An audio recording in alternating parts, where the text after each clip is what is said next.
Good morning, Alisal. We are happy to see you again on Livestream PD. Hopefully all systems are go. We were happy to get your feedback yesterday, just making sure my mic and stuff's on. Yep, okay. So please excuse the 70 styles over-the-ear headphones. I'm just trying to be cool like the kids. Also, I left my smaller headphones at home today. So let's get going. Welcome to Livestream PD for Tuesday, March 17. So I was really excited by all the great email and feedback we got yesterday, and all the teachers telling us what they had tried, what they had experimented with. I just felt like there was a really great attitude out there yesterday. In case you haven't heard, fail means first attempt in learning, and we have some examples of those from Ms. Rodriguez at Barden and Ms. Lee. That's not Sharon Less, that's Sharon Lee. I will fix that typo right now because, oh my God, the whole district is watching. Okay. In any case, and that end effort never dies, and no means next opportunity. So way to go on positive thinking. Just wanted to share, and I got permission from Ms. Rodriguez. Didn't hear back from Miss Lee yet, but just some great attitude stuff. People trying out Screencastify, which based on some of the feedback, I'm glad you guys got started to try out Screencastify, and we will cover it again and just sort of go over it again. So let's just take a quick look at Miss Rodriguez from Barden. This is her very, very brief screencast where they're just trying to figure it out. So just one more time because it's so brief. So I think the important thing there is she wasn't worried about not knowing what she was doing right now. She didn't have to share that with me, but she did, and it was kind of amazing. When I hear from Miss Lee, I think it might be fun to share, but she and someone in her colleague in the room are just being really good about trying it. They're having a good laugh, and it was just really, it was very heartwarming, and it was great to see all the things that our teachers were coming up with and already starting to develop and plan. So we wanted to share, here's what the program is for the rest of the week. Tomorrow, Wednesday, we'll be talking about maintaining classroom connections and community. We're going to take a really long look at Google Meet and how to use the tools in Classroom and Seesaw to do that. Thursday, we're talking about connecting to families and home and home resources that we can start sharing with parents. We'll round out the week with Friday being digital citizenship, focusing on common sense media. George and Celia have done a lot of work pulling down the free curriculum from Common Sense Media, which is both in English and Spanish, and making those resources a little bit easier to package for us here in the Alisal. And since we're moving to this remote instruction model, and we will be spending more time with our kids online and our kids connecting on our virtual platforms, now more than ever, digital citizenship is something that we should be explicitly teaching them. Additionally, these would be great ELA, usually informative text if we're looking at text genres, usually informative text, and potentially opinion writing ELA lessons. So there were so many things that were shared yesterday, and we always want to get a teacher's permission before we share them either on the live stream or the website. So if you have something awesome to share, there were a lot of requests, for example, for Elena Clemente's lesson plan that we had shared on the live stream. So that went out in email, but it got us thinking. We're going to be making a lot of great stuff here in the Alisal, and you can use Google Drive and share drives to share at your school sites. You can use the GLT drive to share across the district. But if you would like to share something with the district, and it's okay to feature it on the live stream and to put it on the website, which I'm happy to report will be live Wednesday. It might not be fully formed, but it will be live. In any case, anything that you'd you've created and would like to share with the district, either on the live stream or on the website, please email that attached with whatever attached or shared in Google Drive to edtech@alisal.org. And in the subject line, please put for the web, for the live stream, or you can put for the web/live stream if it's okay to share with both. Please make sure to include what site you're at so that we can give you full credit, whether it's on the web or on the live stream. Really excited to be making it easier for folks to see what we're doing in this current time. So we talked about this yesterday, these four pillars: communicate, teach, connect, and assess. And for us, we're going to be constantly focusing these things, what we're sharing with you through this lens when we're talking about building lessons online. So we want you to keep trying new things, keeping those four factors in line. So we got a ton of great emails about teachers saying, what about this? Or I heard about this and I heard about that.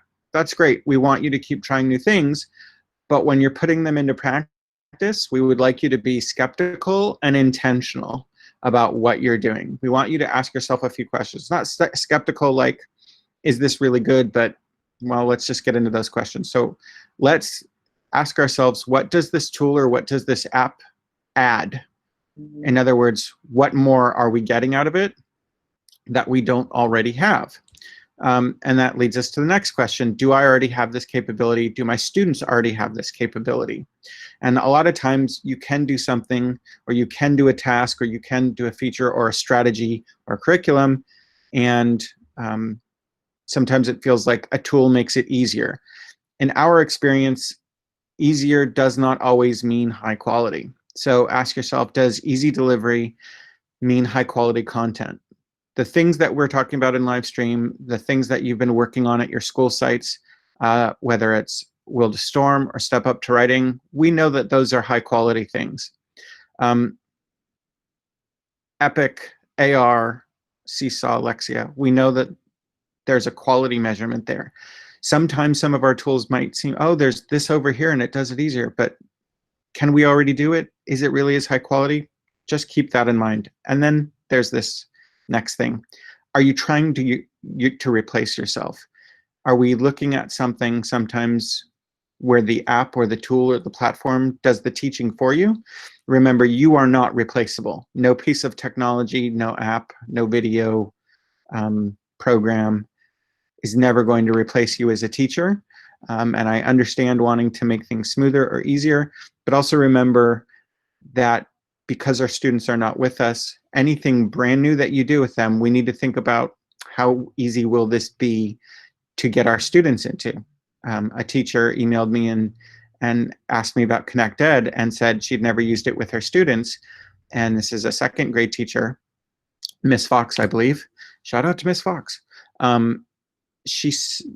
Her second graders had never been into Connect Ed, so we need to think about how easy Connect Ed is for a student who's never been in that platform before.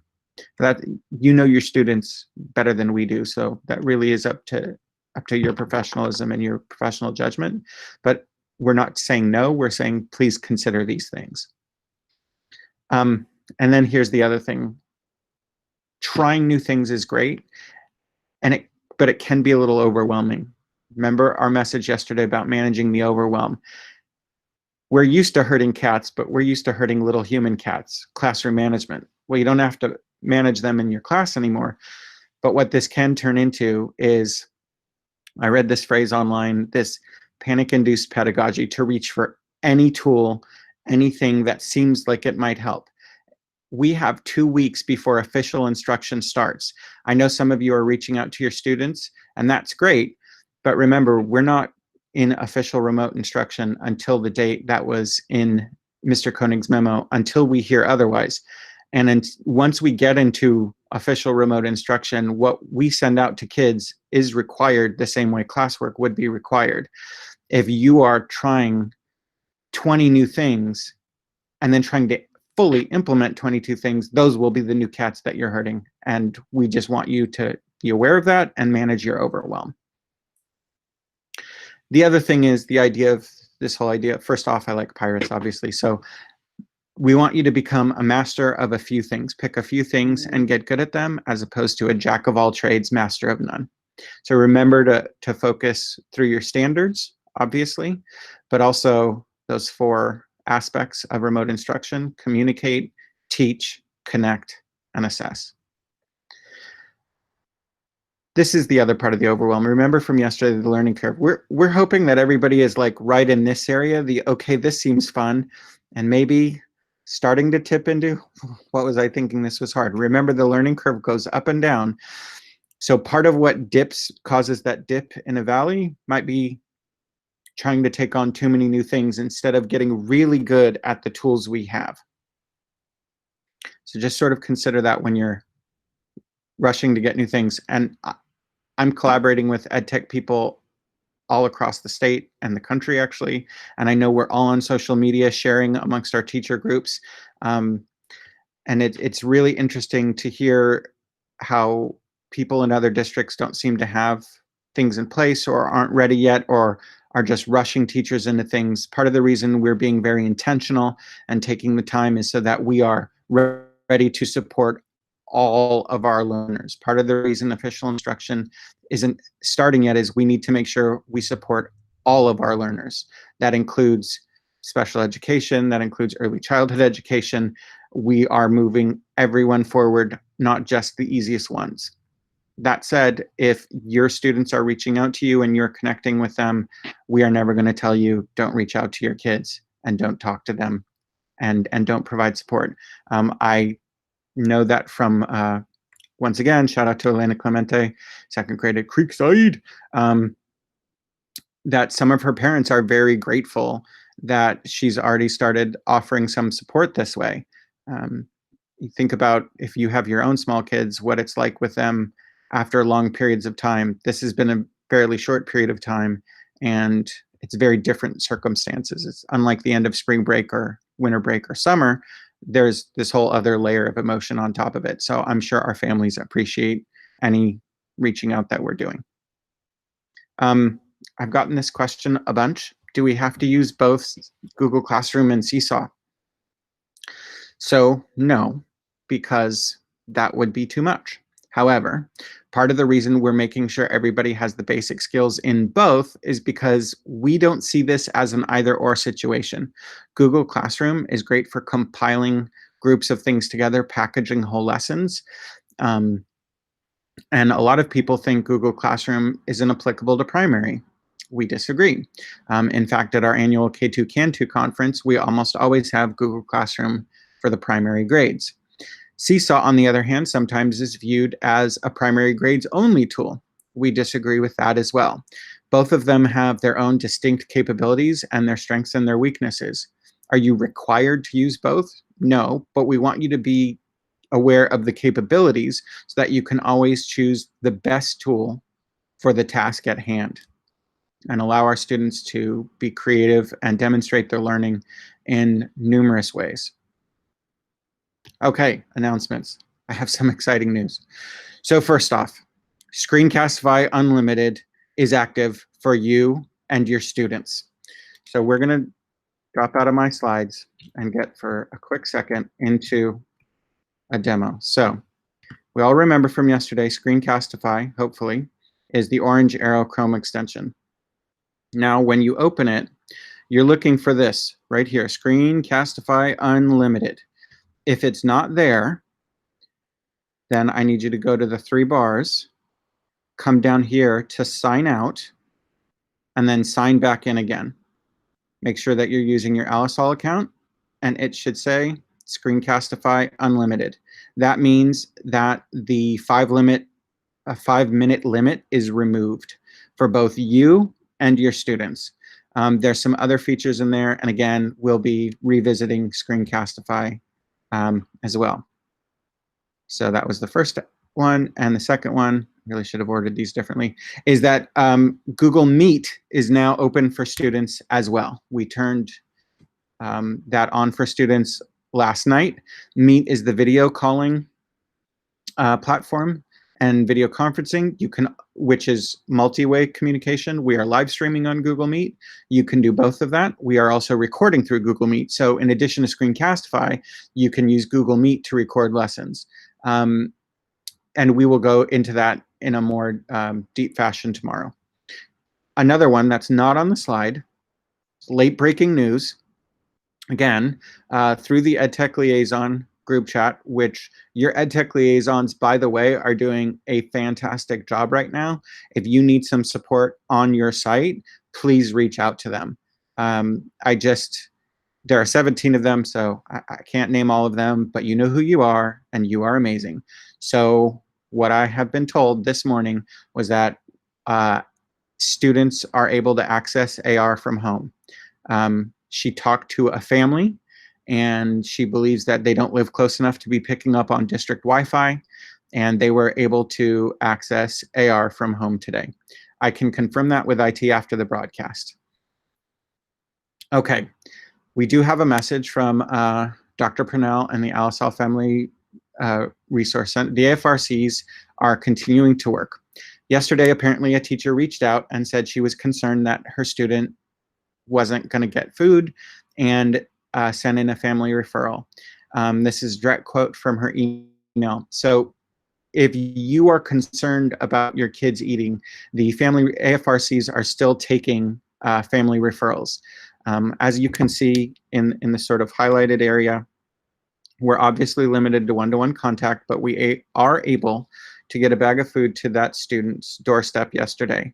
And I'm thinking that might be the case for quite a few babies. So we do have the capacity, although limited, for that sort of delivery service through our AFRC. So shout out to the Family Resource Centers continuing to support our families.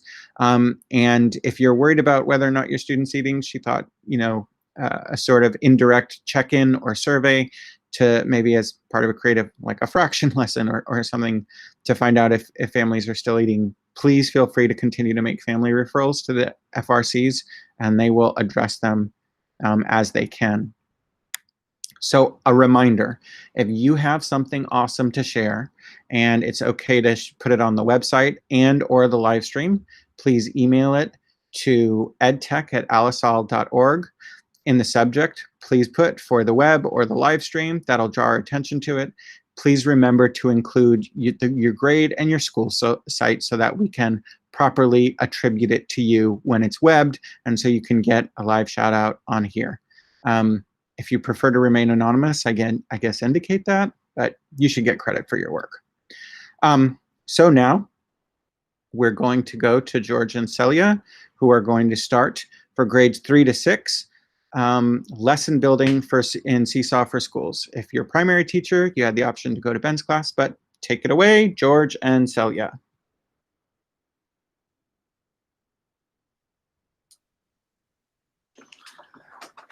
Hello, everybody. This is George here, and Celia is sitting here beside me. Yeah, say hi, Celia. Hi. So once again, we do not have the camera on just for bandwidth purposes, but also just wanted to point out that my microphone is the only one that's talking, even when Celia's talking. So just note that. So a couple of things. Wanted to start by saying thank you to all of you for the encouragement. It has been really cool to see all the encouragement from all of you, as well as for your constructive feedback. So we are going to work on a few things. Number one is slowing down during the presentation. Number two is the size of the fonts that we are using. We have worked on that. And in addition, we will be zooming in so you can actually see a little bit better. So we've taken that into account, being able to zoom at different things.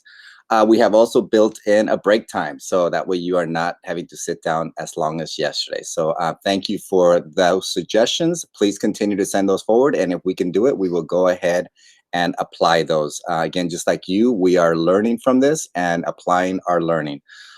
Little quick note, if you want access to this presentation, you have the bit.ly right here. Remember that if you are on the hard line, bit.lys are blocked, so you will need to be on the Wi-Fi to be able to access this bit.ly. And the bit.ly is bit.ly/Seesaw with the capital S, and then RI for remote instruction. Okay, so take note of that. I will take a few seconds here as you write that down. and that will give you access to the presentation. Celia has something to say. I was just going to point out that today might feel a little bit different just because we were taking a look at the survey we sent out about what you needed, and there was a lot of feedback compared to Google Classroom, where a lot of teachers were saying that they felt very comfortable with the tool. We looked at the feedback and it seemed like people were less comfortable with Seesaw, and we're gonna take a little bit more time to kind of go into depth into like the tools and like how things work. But thinking again that more generally this is about building a lesson and lesson planning. So we'll still make the connection to a lot of the things we did yesterday to what they look like in Seesaw, but we will take maybe a little bit more time to go slowly and in depth to explain the tool a little bit more based off of the needs assessment. So again, thanks again for that feedback. We will continue to use that. As I was saying, the final notice, you may want to make sure that you have access to this presentation, because just like yesterday, there's many live links on here where you will be able to click on things and be able to save them, because you may want to use those things. So here is our program for today. First, welcome, and here are our outcomes. We will explain to you what Seesaw for Schools is and what are the benefits of using Seesaw for Schools. We will go over the interface. Again, we got that information from your feedback that you are not as familiar with Seesaw. We will also talk about posting, the different types of posts that you can work with in Seesaw, the different tools. And then we'll move on to activities. Actually, everything from just using the community activities to those that your teammates might have made at a different school. And finally, we have an answering questions portion at the end. We will, if questions come in throughout our live stream, we will go ahead and answer those and pause as they come in. So Celia is going to go ahead and take over with the next section. All right, so first we're going to start to just discuss a little bit about why Seesaw for Schools.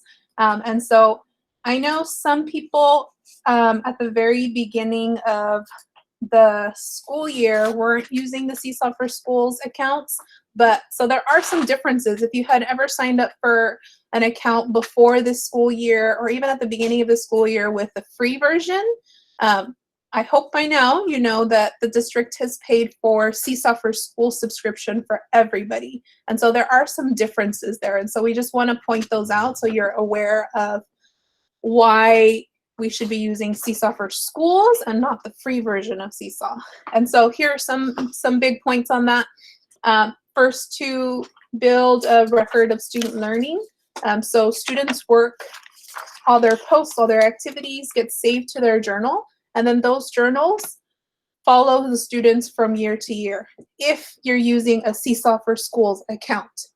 Yeah, and I wanted to add, Celia, that one additional benefit of this, and we'll talk more about this, is when you invite a family member into Seesaw for Schools in kindergarten, you don't have to redo that in first grade, second grade, third grade. So that is really something that hopefully as more of our teachers in the primary grade start using this, that won't be an issue with. You won't have to invite so many families. You'll already have those connected families to your classes.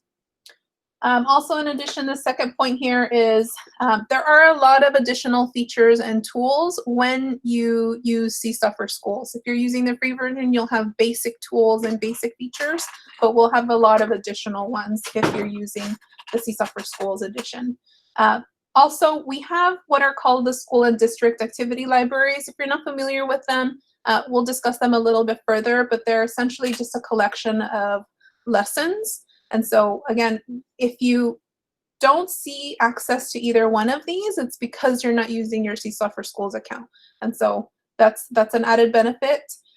Fourth, there's a way for you to tag standards and skills on posts and activities in Seesaw. And so using those tags, you can essentially start tracking progress toward mastery of both skills and standards.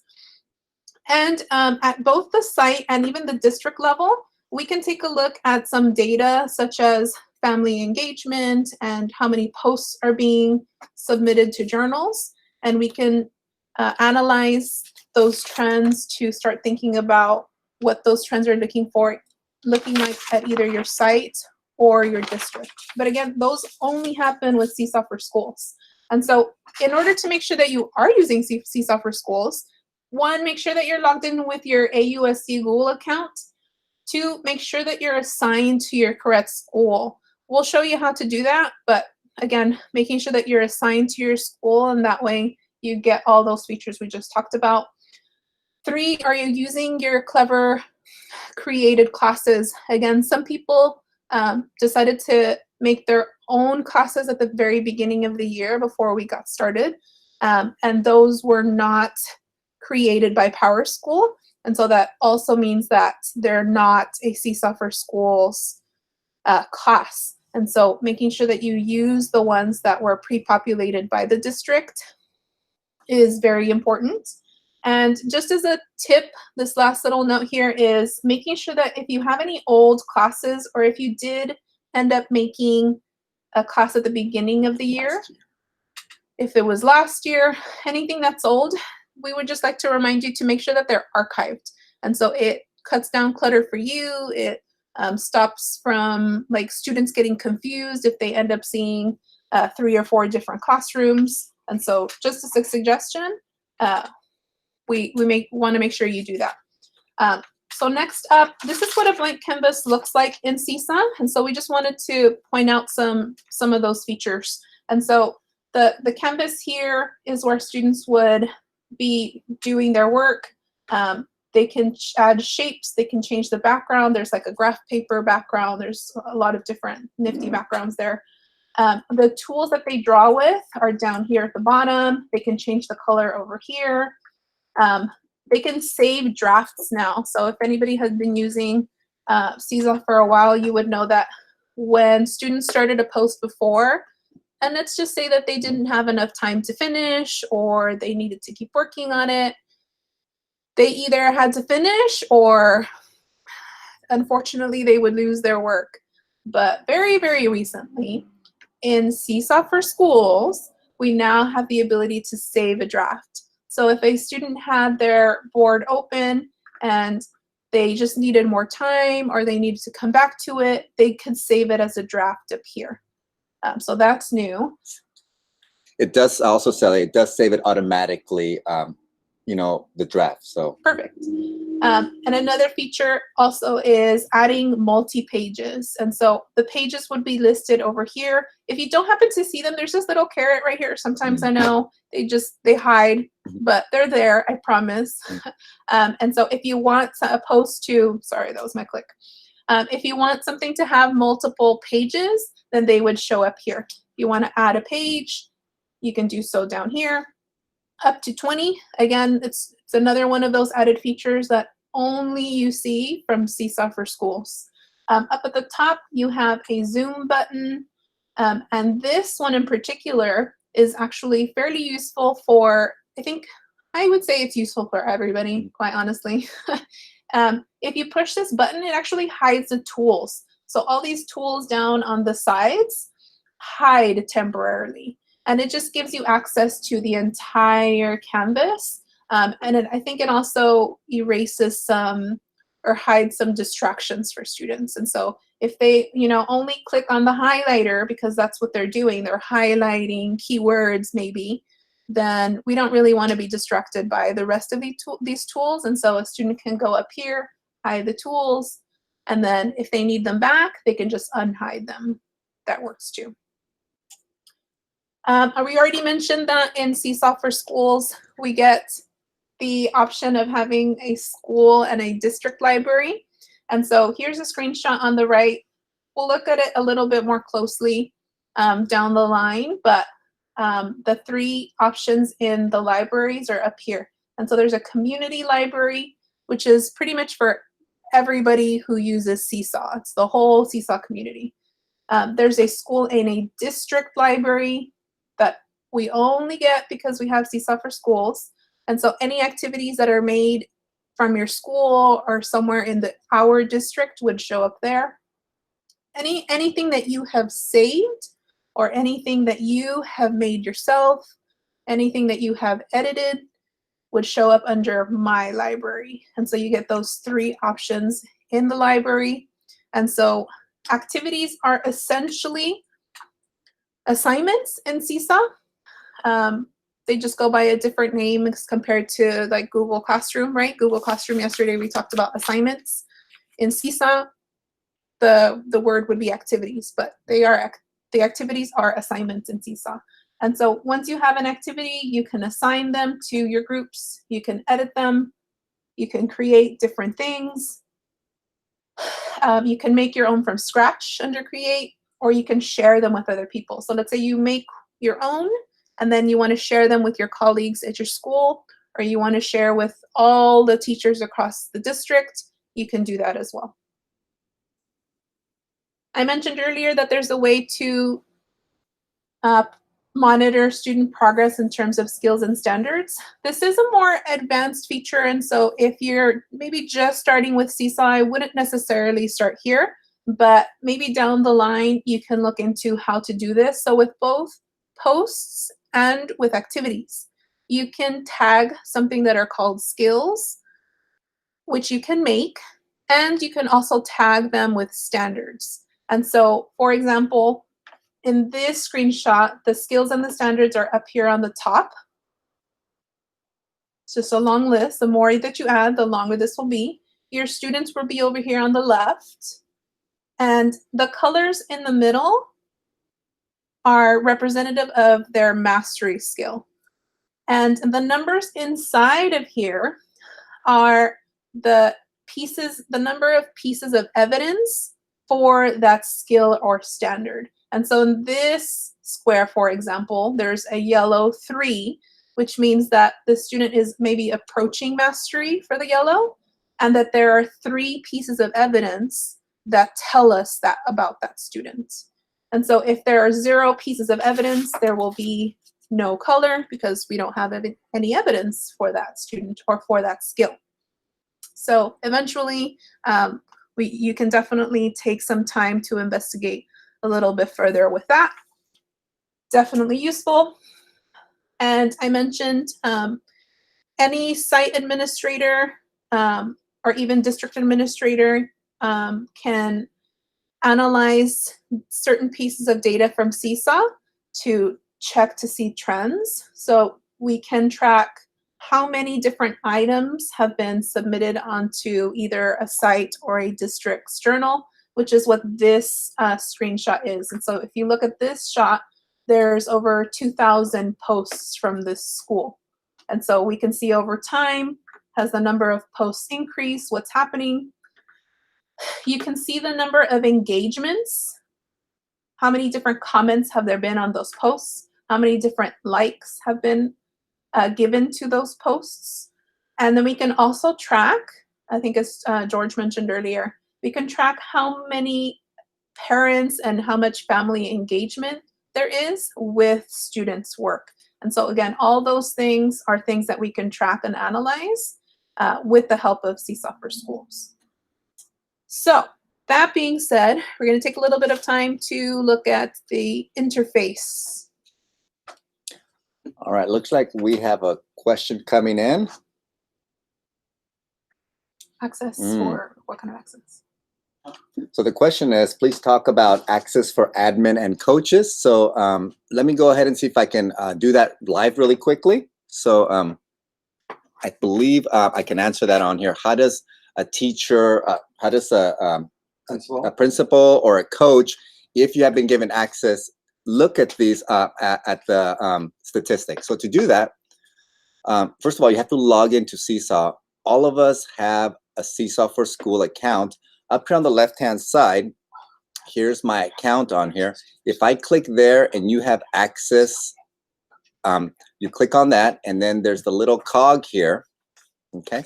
And in this case, I'm able to switch. Take a look at me here, my options. And again, administrators and some of you classroom teachers, this doesn't really apply to you, but if you're an administrator, you can actually switch on here. So take a look on here. I can switch to a student account, so I can be a student in Seesaw.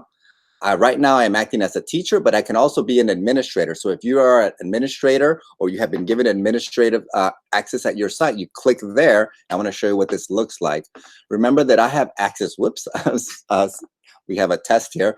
Sample student on here already using this. But what I wanted to share with you, I have district-wide administration, so I can look at all the schools, all the classrooms, all the at all the sites. So for me, it actually shows 12 schools. For most of you, it will not do that. If you're a site administrator, your school will show up there. But look, once you're in your school on here, I'm going to go ahead and pick on Barden here. Once you're here with Barden, so as an administrator, you can go ahead and actually do a few things on here. You can take a look at some of the most recent posts. So as an administrator, you can kind of do that, which is pretty cool. Very, very cool stuff to see here. Other things you can do is, I can see right here, it looks like there's a teacher that wants to be added. And this is probably, this might be a teacher that needs to join, that's wanting to join Seesaw for Schools. So we'll find out what that is right now. And, or it could also be a student that accidentally is trying to behave like a teacher. So let's take a look who it is, administrator, since get a little tutorial on here. So take a look on here. So it looks like it is a teacher. Good. You will know that it's a teacher because they will have a full email account. If it's a student, you will see numbers here. So if it's a student, you can just hide it. But this is a teacher. So I'm actually going to go ahead and click add, confirm. And then that teacher and the administrator will get an email letting them know that that teacher has been added to Seesaw for Schools. Okay, so just a quick note that all the principals have admin access already. And so if you're a principal, you already have all these abilities that George is demonstrating. And if you're an instructional coach, we just need to add you on probably. And so you may not have administrator privileges, but that can be fixed easily. Yeah. So again, principals, as you can see up here, you have all these tabs here that you can access. You can actually go into classes and actually take a look. There's a lot of information on here, like what grade level. Here we go. How many students are enrolled, parent connections. It's pretty cool information on here. You can also, so you can view that by class. You can view that by teacher, or you can even view that by students, or even skills. If your site is working on certain skills, you can go there. And once you start using the skills and standards gradebook, so that might not be something that we're using yet. It's a pretty advanced feature. But finally, analytics. So if you go to analytics here, you will see some information, as Celia was saying. So take a look at Barden. Yay, Barden! Look at all the parent visits. Notice we have trending up.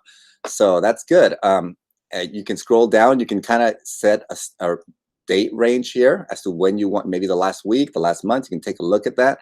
But take a look on here, what you can see. You can see the posts. Oops. Oh, my goodness.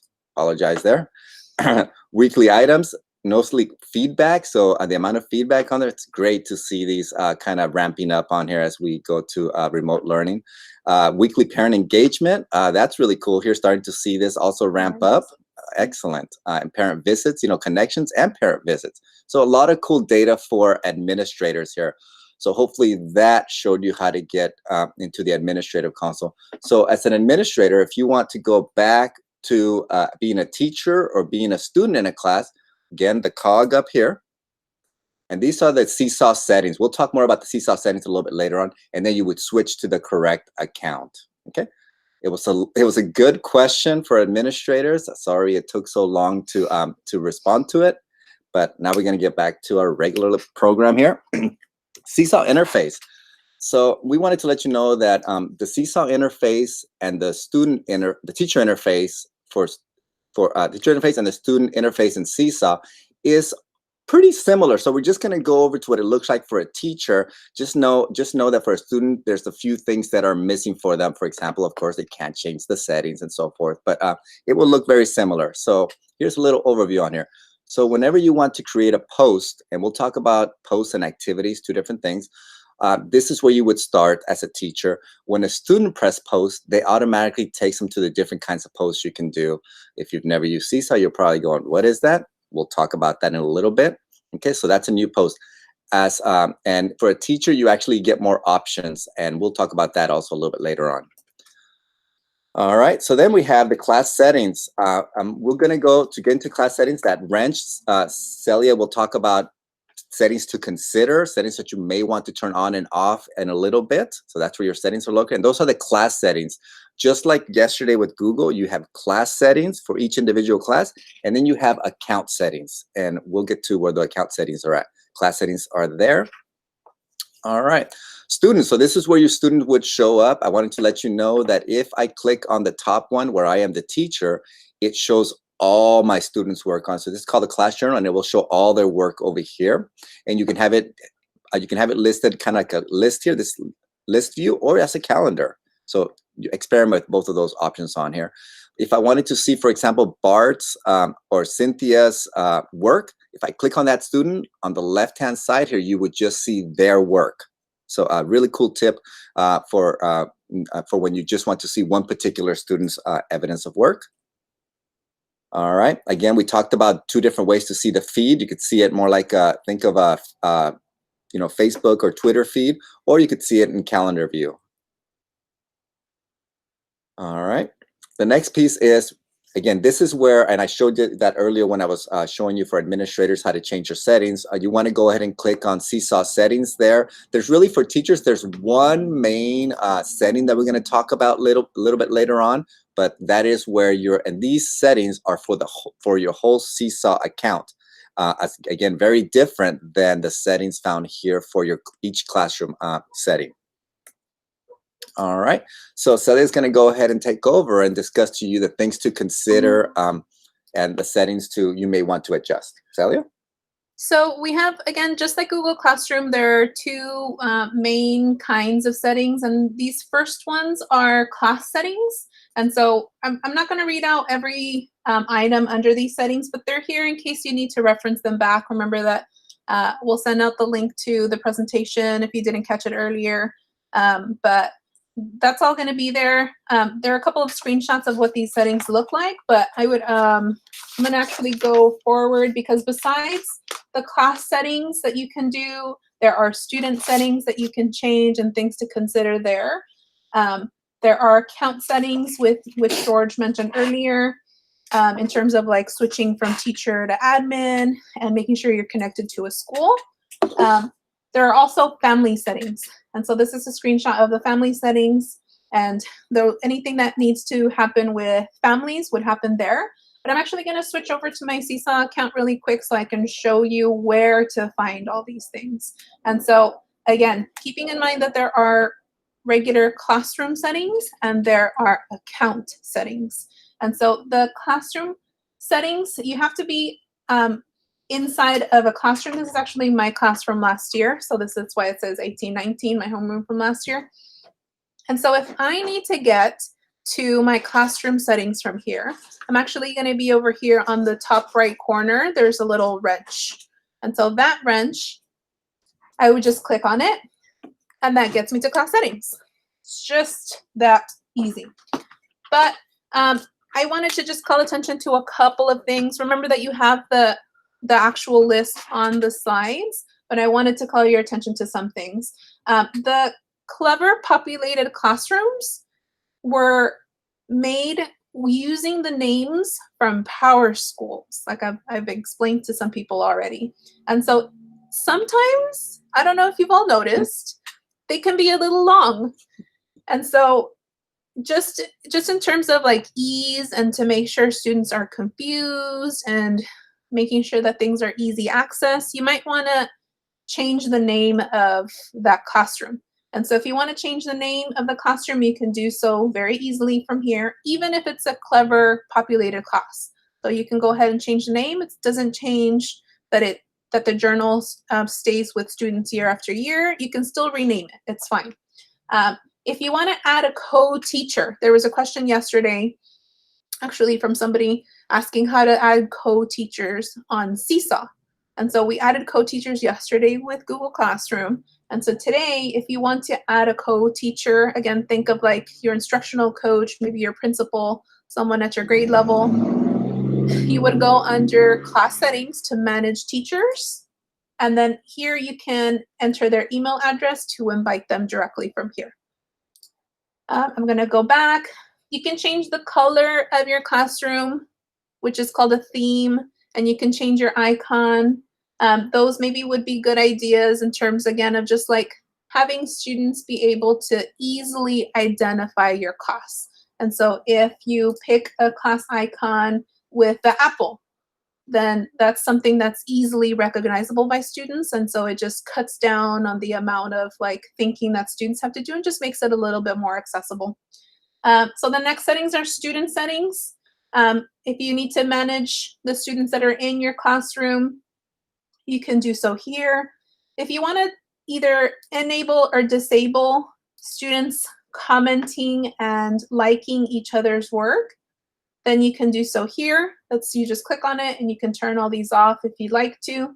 Again, just keeping in mind that if you leave, for example, the comments on, then that's another way that you can help to build community and keep students connected to each other. Even with likes, you'd be surprised how much we like getting those likes, even as adults. Can I make a comment, Celia? Yes, of course. Just so that you know, especially for the little ones, so that maybe you have, it could even be like maybe parent communication with regards to commenting.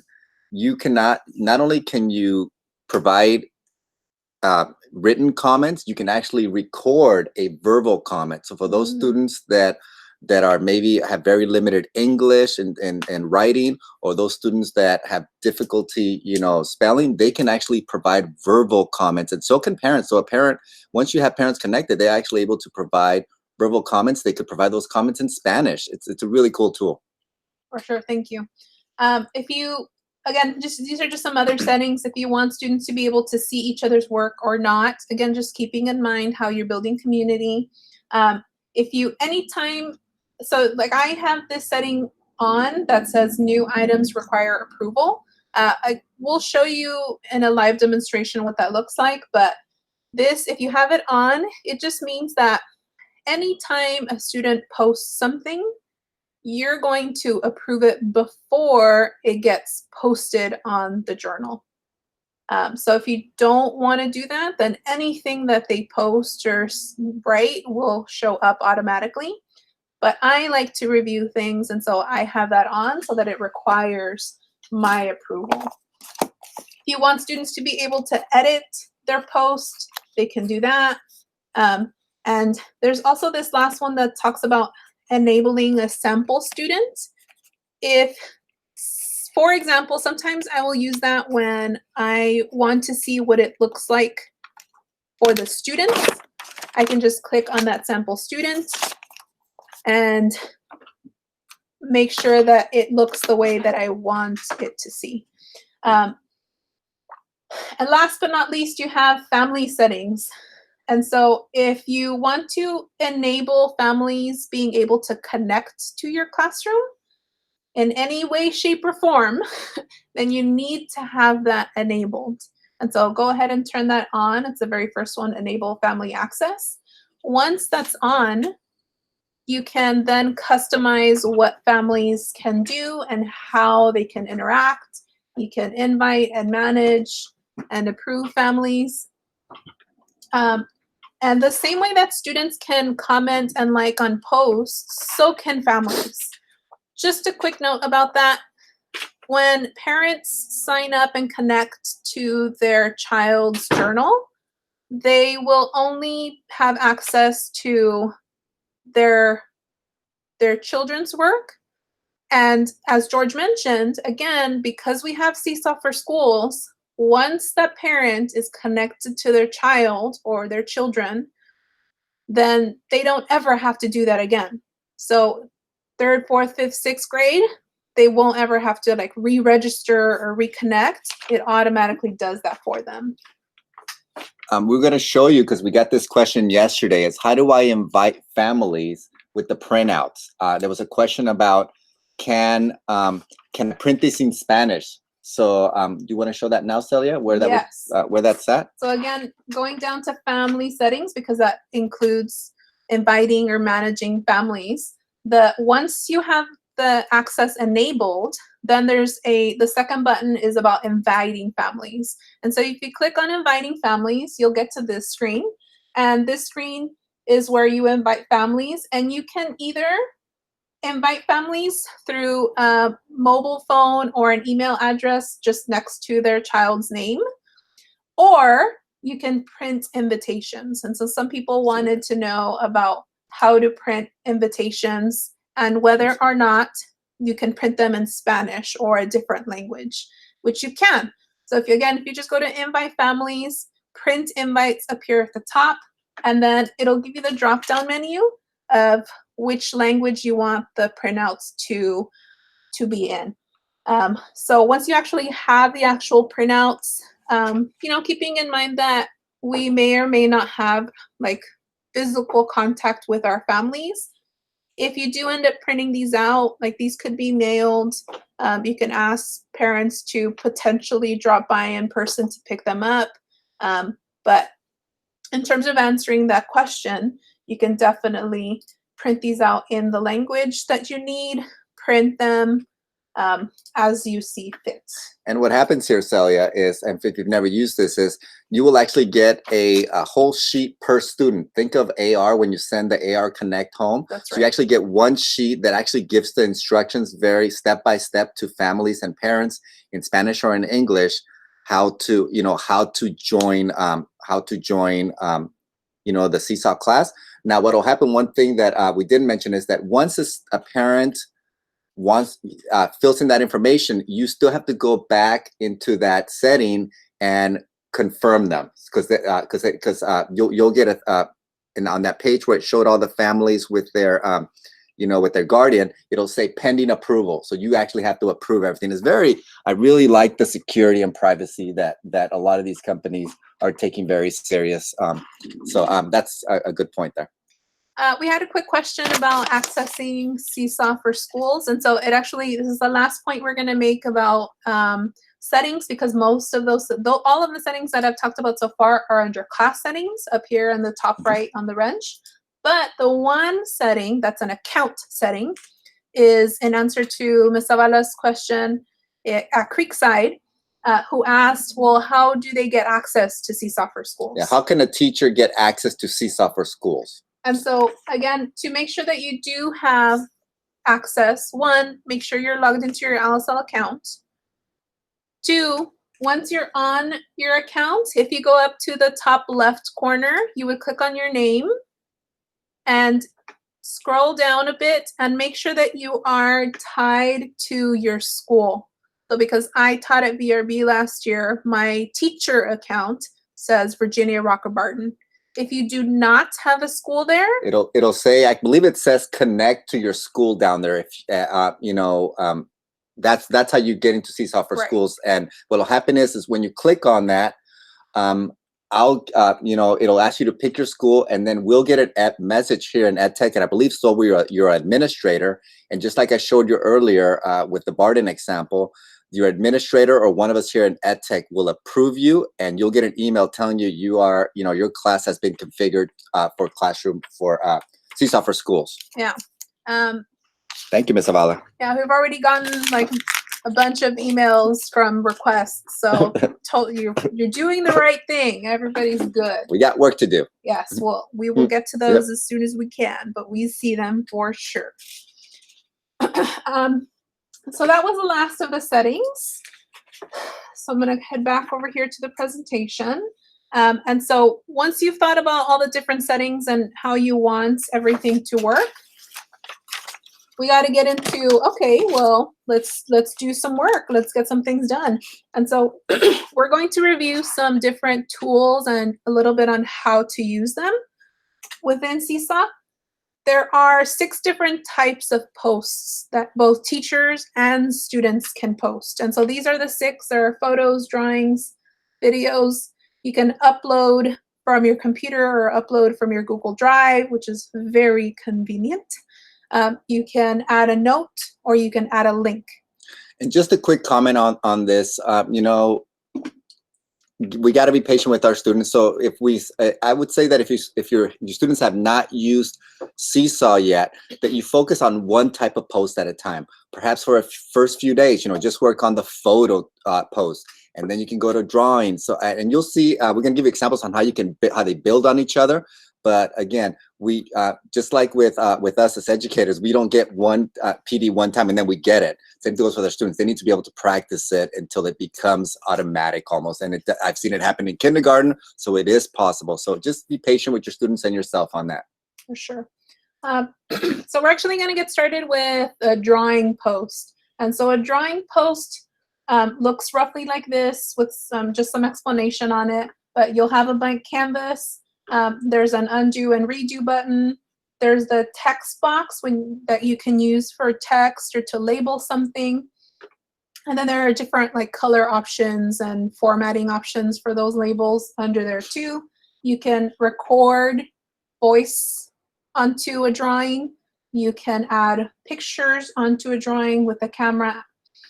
You can add shapes. You can change the background, as I mentioned earlier. Very nifty backgrounds. There's also some very basic tools in there in that section where you can add like 10 frames or 100 frames on there. So under shape. So it's really, if you haven't, you know, if you wanted your student to show, you know, how could you show 100? They could use 100 frames and 10 frames and one, you know, just one, I guess would be unit frames. Yeah.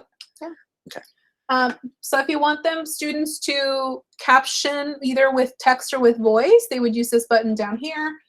Any of the annotation and drawing tools down here, including this very fancy glow pen, y'all need to check that out. The kids love it. Right? I mean, I love it. Like, I get it. If they want to change any of the colors, you'll have that option over here. Make sure that you're selecting the tool if you're trying to change the color. So like right now we have the highlighter. I would click on the tool and then select the color that I want that tool to show up in. One thing that we're not showing in this image is that with each of these tools, you can choose how thick or thin the lines are. So sometimes you want it to be thicker and sometimes you want it to be thinner. So when you click on each tool, above that tool, it'll kind of show how big, how thick or thin the line or the writing will be. So we want to give you some examples of what we can do. We'll get to that. Sorry, we just got a question in. Let me give you some ideas for drawing, and then we can answer this question from Mr. Jones at Chavez. We hear you. We got you. But here are some examples for drawing posts. So a drawing post can be very valuable to just make students' thinking visible. And so in this example, maybe we're working on a math problem and students are showing their work, they're decomposing, they're grouping and regrouping and ungrouping, bundling and unbundling. All of that, again, if students didn't physically write that down somewhere, then it would be more difficult to know what exactly they were thinking. And so on the very basic drawing post, it's just a blank canvas. They could use the drawing tool, they use the colors to show what their thinking is, as is shown here. In another type of drawing post, again, very similar, except that in this one, the students started with a template. And so this template that just is 3 columns is a read, draw, write template. And they started with a problem, and then the students, once it gets sent to them, they would draw on top. They drew their work here, they wrote their number sentence over here, and their word sentence over here on the side as well. Just a quick note, remember that our students all have touch screens, and remind them to use, you know, when they're gonna draw, instead of using the trackpad or a mouse, it's so much easier to draw with the touch screen. So, you know, these circles that you see on here and this writing will be neater, you know, if they're using the touch screen. Definitely. And just a reminder that there are a lot of links on this. So like this template that is in the background with the read, draw, write is a link. And so if you hover over it in presentation mode, you'll be able to see that it's a link. You can click on it. And if you want a copy of this just blank template, feel free to grab it for your use. You would just need to change out, obviously, the problem. But whenever you need it, you can totally use it. So before we get to the next, there's a question from Mr. Jones At Chavez. How do we delete? Oh, yes, that's right. All right. So why don't you, Celia, why don't you demo it live one of the things that we wanted to let you know as Celia is continuing to share her screen and go to her screen is that, yeah, PowerSchool automatically created these classes for you. So it created, like, especially those of you in kinder, it created an A and B for like reading, language arts, homeroom, and so forth. Yeah, this abundance of classes, as Mr. Jones was saying. So one of the things that you can do is, first of all, is as a teacher, you are not able to archive the classes. I believe only an administrator, so that could be your site administrator, your coach, if they have administrative access. We here in the ed tech department can do this. We can actually go ahead and archive those classes. We don't delete them. One quick note, Mr. Jones, and anybody else that has been using Seesaw for a while is you can archive old classes from the free of your own from the free ones. So why don't you, Celia, do you want to go ahead and actually open up a class and actually show them where the archive option is in case you have your own classes, because you might have the 7 that PowerSchool added for you, and only an administrator can archive those. But if you have classes from previous years and you want to archive those, we can show you where that option is. So you want to go ahead and pick one of his classes? For sure. I just wanted to show, I actually went into, because we have admin privileges, I actually went into Mr. Jones' classroom. And so in case you weren't aware, this is what all the long abundance of list of classes that Mr. Jones has right now. So he has math, he has reading, science, social studies, writing, so all these extra ones. And so I'm assuming he's using maybe just a couple of them, but not the other ones. And so, but again, just keeping in mind, as we were explaining, like these were made from PowerSchool categories. And so that's why we have all these like extra things. But from my end, if I'm assuming,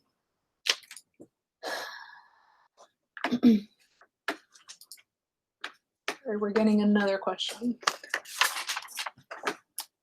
Yeah, so you want to, so do you want to show them where the archive is for an administrator? Maybe administrators might want, because what will happen, Mr. Jones, is one of the things that you can do is you can go to, of course, you can get a hold of us and let us know what classes you have, but we're really busy right now, as you can tell. But maybe a site administrator, you might have more access to them.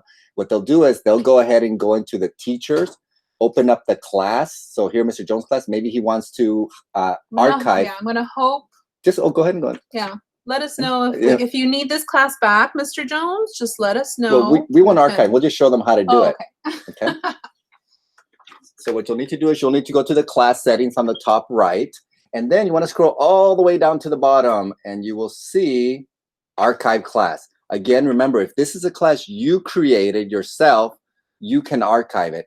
If you need a class that PowerSchool created for you, an administrator needs to make that change. So hopefully that answers your question, Mr. Jones and administrators, as to how you get rid of having so many of those classes. Right. Yeah. Okay. We had an additional question from Kim here in the deal. Thank you, Kim, for watching. Adding templates. So yeah, that's a great question, because actually Celia was just covering that. Maybe you sent this question in before, since we're on a little bit of a time delay. You might have sent this before we went over this, but yeah, here you saw that Celia, that is a template that she has that she's able to add and then draw over and complete. So, if you have something that's a PDF, something that, like I made this one on a Google slide. And so it's just a little boxes. But again, like if you want a copy of this template, go ahead and click on it. But yes, you can totally upload templates and make those work for you. Just a little heads up, we're really close to a break. And so, yeah, we're gonna get through maybe one more section, and then we'll take a break. Yep. Thank you. We already got another reminder that we need a break. Yeah. So we're just about there. I'm gonna hand it off for George. Let me just share this little piece on here. So I'm gonna go ahead and talk about the next type of post, and it's called a photo post. So a couple of things. If you ever click on the photo post, or your students click on the photo post, and you get a blank screen, a black screen like what you see here, what you probably need to do is your privacy settings are on there. That could be number one. Or number two is you need to take that little sticker off your camera. So that might be the other reason. And then you'll be able to see yourself. So if you remove the little sticker off your camera and you still see a black screen, that means that you need to adjust the settings. Most of the time, the first time that you try to do a photo or a video, or you want to record the microphone, you actually get a pop-up window that asks you, you know, Seesaw wants to use your camera and your microphone. Do you want to give it permission? So you have the option to allow or block. So if for some reason you or your students accidentally pressed block, the easiest way to make that change is to go to the little lock up by the website up here, the little lock here. And when you click on that, you will get these options on here. Notice camera and microphone are being accessed by this website. Yours, if you're getting a black screen, could be on block. So what you want to do is you want to go ahead and change it to allow, both for the microphone and the camera. And then what you'll need to do is you'll need to reload your page. So you refresh your page and then those settings will be applied. Let me see here. Was there anything? Oh, just be aware if you or your students were in the middle of a post or an activity that requires the camera and you need to come and make these changes, the post that you're in the middle of creating is actually saved as a draft. And again, but that only works if you're using Seesaw for School. So I did want to share that piece there. So how does the, and so we're going to go ahead and talk about, you know, the photo post on here. And remember, you always start from the plus and then you click on post and then you select the camera icon and just to capture student learning, you know, capture that moment of learning. So here's an example here. Okay. Here's a couple of other examples that we have for you as to students being able to show their thinking or their learning. And just so you know, the photo option starts with just inserting a photo and it gets more complex. So now here we're able to use the photo and then the ability to draw on top of these photos. Take a look at this. You can kind of get a good idea of the thinking that's happening here in math. So again, photo, drawing, we can build on that. So so we can even add more to that. So now that we've added a photo, then we can add some writing over it, and then we can actually record our thinking. How powerful is that to hear what a student's thinking and why they answered what they answered there. One thing you want to make sure that you, again, you'll see a lot of links on it. One thing we wanted to point out is this is an actual post that you can use from Seesaw. And whenever you see this little icon on here, the little Seesaw icon with the save activity, if you click on that, you can save that activity to use it in the future if it's something you like. And you are able to, we'll talk more activities a little bit later on, but that is, you know, going from entering a picture, drawing over it, and then adding voice. So take a look at here. In this one, sorry, this example that I just showed here actually just has a picture and voice. But then you can go to adding a picture, voice, and drawing. So see how you're starting to apps, you know, a little bit like app smashing or using tools together to form one project on here. So here, again, this one, it's a live link. You can actually listen to it. You can actually see the writing on here. So very cool example on here. And again, if you want to save this activity to use in the future, you have it. You have access to that. And finally, shout out to Loya, Ms. Ramirez. I tried to get permission from this, so I apologize if this is a no. But I thought that this was beautiful. Ms. Ramirez actually started this on Friday. She actually sent out a video through Seesaw to her students, preparing them for this upcoming week and what learning was going to look like for them. I thought it was really neat. Just, you know, making that connection.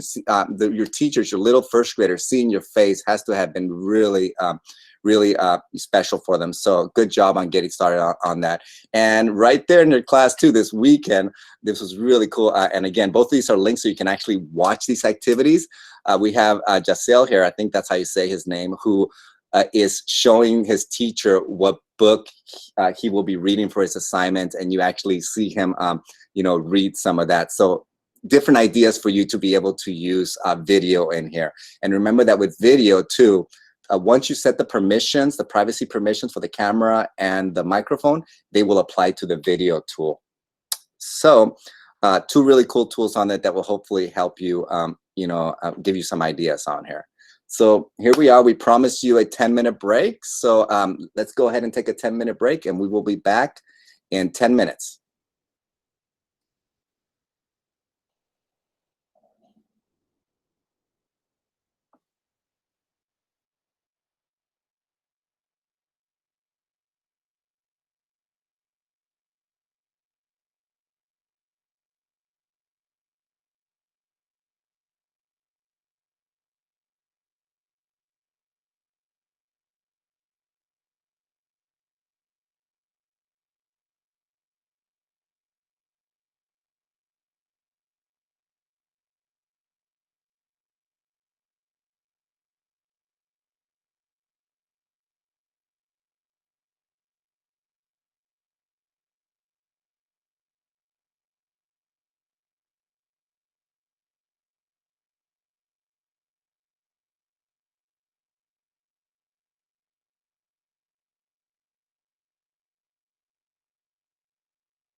All right, and we are back. Celia is getting set up. Sorry about those sirens that just went off. Hope they didn't blow your ears In case off. you didn't, you weren't watching the timer. Yeah, sorry. Oh, So a man. question came in really quickly that we're going to get to, and there is a couple of other questions that come up that we'll address later on, but one of them came in from Ms. Medina. She wanted to know if a student is getting any kind of error when logging in. There could here are possible solutions on here. So what could be happening is what happens is a student might be trying to log in through the shelf at the bottom of their Chromebook. There's a seesaw icon, or through possibly a bookmark. And what happens is those expire. So the easiest solution to try there is that get students accustomed to logging in through the portal into Seesaw. When they log in through the portal, that usually solves a lot of the problems. If for some reason that solution does not work for a student, please create a help desk ticket as soon as possible so that IT can go ahead and and fix that issue. But really, if they're going through the portal, that should fix a lot of the logging in issues. All right, thank you, Ms. Medina. I hope that was helpful. Yeah, I've also sometimes heard of like students do get to log in, but then they don't get sent to the right classroom, or like something like that happens. Again, it's usually like an authentication issue. And so just make sure that you keep telling students to go through the portal. There's an icon on their portal. One click will authenticate them with Clever, and so it'll help ease any of those sort of issues. So try that as a first step. And before we go on to the next type of post in Seesaw, we did want to share that we got a couple of other questions that we'll be addressing later on, so just be a little bit patient with us. The other question was about being able to schedule activities or posts. We'll talk about that in a little bit. And then the other one that we got a question was with regards to private messages to parents. We'll talk about that before the end of our live stream also. Sure. All right, Cecilia. So we're on to the next type of post on Seesaw, which is an upload post. And so again, like we had that question earlier, I think it was from Kim, about templates that we can upload. And so for sure, like it's one of my favorite things on Seesaw, just because you can make a template somewhere outside of Seesaw. Like this one on the left are like an example of a teacher template. So if you've been keeping tabs with our EdTech Weekly, you may have seen this very template around Chinese New Year. I made this. It's just one Google slide, and I put a background, some white text boxes. But there was an assignment attached to this in Seesaw. But when I wanted students to build this out as sort of a graphic organizer, again, very similar to the way that we did it yesterday in Google Classroom, except that now the graphic organizer is being sent on Seesaw. I made this on slides. I packaged it into an activity, and I sent it out so that students can respond directly on here. So I made the template on Google Slides just as an example, and then when I made the activity, I used the upload to upload it onto the post. The same thing can be done from the student side. And so if students are responding, maybe a check for comprehension, right, after they've done their reading, after they've done some research. I took this from one of my students from last year. We were studying different women in history, and their assignment was to create a Google slideshow of the woman that they had chosen and what they learned of them. And so this student did their slides on Google Classroom. So this is actually a slideshow. There was multiple slides, a total of 3 slides. They did their work on Google Slides, everything separate. But then again, if we want to like keep a record, they can see each other's work once it's posted. They can get likes and comments. Parents can see their work if it's in Seesaw. So even though they did their work in Google Slides in this particular example, I still ask them to post it onto their journal because of all these added benefits from Seesaw. And so they did their work outside, and then they use the upload button to upload their final work, and it now is on their journal. So those are some examples for an upload post. There's also a note post, and a note post is simple in the sense that you only get the option to type on this particular type of post. And so if you want students to do only text, or if you, for example, are asking a 5th grader to write an essay, a 5-paragraph essay, I don't necessarily want them using a drawing post, because then it gets like, it's a space issue. It's just, it doesn't quite lend itself as well. And so if it's something that is just text, it's just typing, we would probably recommend a note. And so it literally just opens up. If you click on the little note icon under the post, it opens up a blank little note that looks like it's, you know, binder paper, and students just type. They don't get any of the other tools. But again, like, just thinking strategically about what you want students to do, this might be the kind of post that you want. Next up is a link post. And so if you think about different kinds of uses for these, we've given you some examples. These specific examples are thinking about maybe meeting students' SEL needs. And so if, for example, you want them to get some PE time, right? And you want to send them to Go Noodle. So an easy way to do that is to just send them to the link from Seesaw. And so over here on the right-hand side is what it would look like. And so this is the teacher posting. They posted the link to the website. You can add a description down here. But from the student side, all that they're going to do is click, and it directly takes them to the website. So either you like want them to take like a little brain break. If you have never heard of Mind Yeti, you might want to check that out. If you want them to do some exercise or go to a specific website, instead of having to type anything out, and especially right now where we're doing things remotely, in order to send them any of those links, then you could use a link post. Just a quick comment, Celia. By this post, you can see that I have added a link. It shows a preview of the link, and then it has some directions below that I've typed. Know that you can add written directions, but you can also do it verbally. So if you need to do it in Spanish, you can go ahead and add a verbal note on there so that the students that maybe have difficulty reading, they can hear you, they can hear your voice. So again, that is built into Seesaw. So adding written notes or directions or verbal notes are really something, just to help them meet the needs of all of our learners. For sure. So next up, in case you haven't heard again, there's an extension. And so a quick reminder that Chrome extensions are little applications that live inside the Chrome browser that give you added functionality inside of Chrome.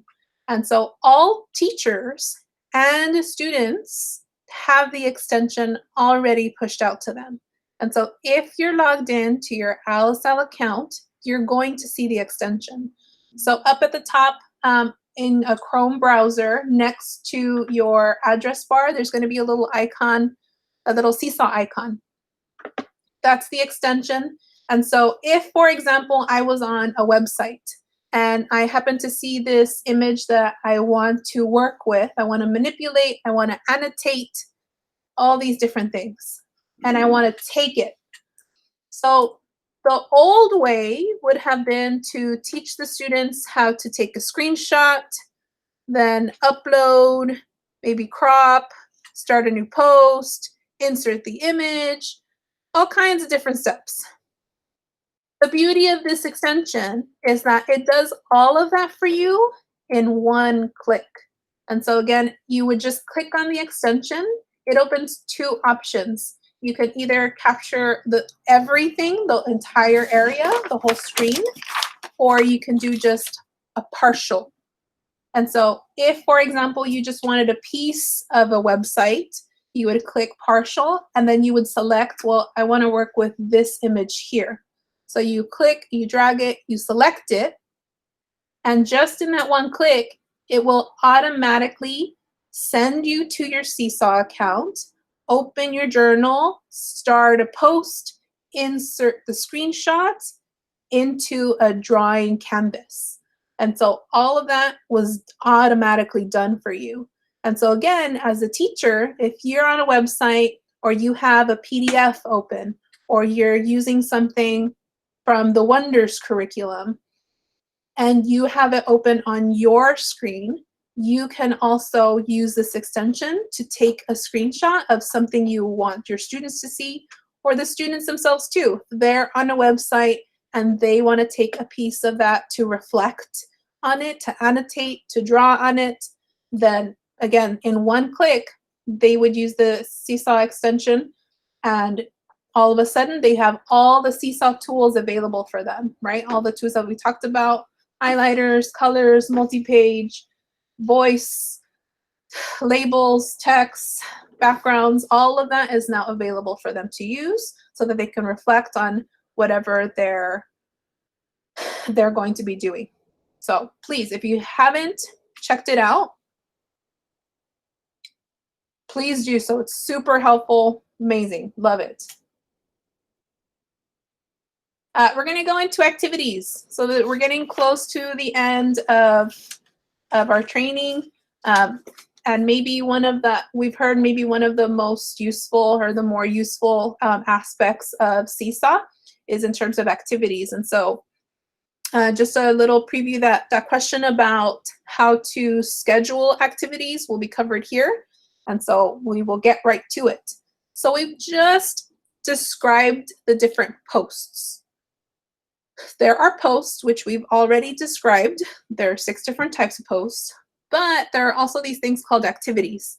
And so there are similarities and differences, and we wanted to maybe outline a couple of different things that are different about them. And so on the left, there's a description of posts, and on the right are some things to consider about activities. Posts are usually, or they at least can be, sent on the fly. The post requires very little planning. So if you just decide something on the spot, hey, I want to send this now, you can do that. On the opposite side, you have just some considerations for activities. Activities can be made ahead of time. They do require a little bit more planning, especially if you're the one creating one from scratch. Like there's going to be some time involved there. But I think the trade-off being that you're able to track your students that have turned in an assignment, an activity, who hasn't, so you can touch base with those of them who haven't. You can check in on how they're doing. Activities allow you to package different resources into one assignment. And so, like, for example, we can have a video for them to watch, right, as an engagement piece, but then I can also have a graphic organizer as their template to check for understanding. And then they can submit to that assignment, and then you can review it. And as that question already mentioned, you can schedule the activities, only activities, ahead of time. So all those, again, some considerations to keep in mind. And so we already mentioned earlier, there are 3 different kinds of libraries where you can get the activities from. And so we're going to do a quick little review of how to use the activities. And so let's say that you went to the community library and you want to send your students an assignment from there. And so again, you would go to your homepage, click on the community tab, and then you find one maybe that you like. Here are the 3 steps.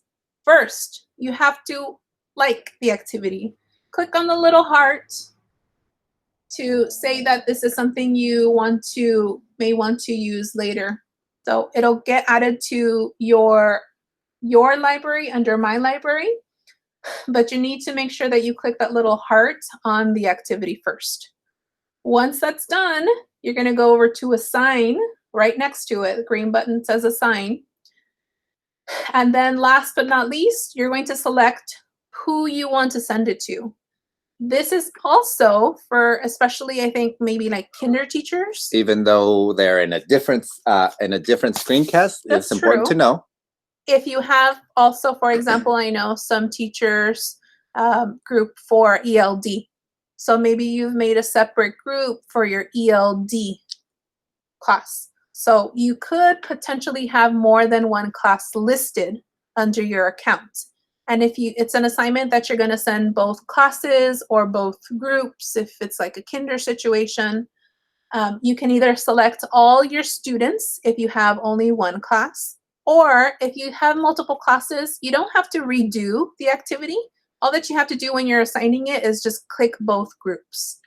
I wanted to add a comment. This on step 3, this is a really cool feature, the fact that you can differentiate. So for example, let's say you create an activity that looks different for a group of students. You can notice that there's a check mark beside each of the names here, beside each of the superheroes. So let's say Barbara and Barry, you know, they're really advanced students. You want to challenge them. You could give them a different pose than you would give to Bruce and Clark. So just be aware that this is a good tool when you want to differentiate, you know, for your students. Again, as we work towards thinking about how we're going to meet the needs of all of our students, that's an important thing to remember. For sure. So that was assigning. So if you want to assign, find the activity, like it with the heart, click assign, click which students you want to select and send it to, and then just click the green check mark to send them the assignment, and you're done, right? Fairly simple. If, however, you find an assignment, an activity on one of the libraries, but you want to change something about it. Maybe you want to increase the rigor. Maybe you want to change some vocabulary words that maybe are inaccessible for your students. Maybe you want to add voice directions, because a lot of activities have text directions, but maybe an added scaffold would be to add voice directions. You can do that. And so if you want to just take what somebody has already done from the activity library, but in this situation, we're going to be editing an activity from the library. Fairly similar to edit, except that you are going to start again with liking the activity. So again, here's one that I found. Oh, I like this. This might work for me. Always start with the heart activity. It'll get added to your library, but from here you're going to go down to little 3 dots. It's actually better over here on the second picture. There are little 3 dots under, below, down toward the bottom that will give you some options. Once you click on those 3 dots, you get the option to copy and edit activity. If you click on copy and edit activity, you are not, I should just let you know, editing the original. So once you copy and edit the activity, it's like making a copy on a Google Doc. You're making your own. It's just copying what somebody has done, but now you can edit that activity. So you're going to copy, edit it, and then 3, you're going to now have access to editing the activity. So it'll start with whatever was already there.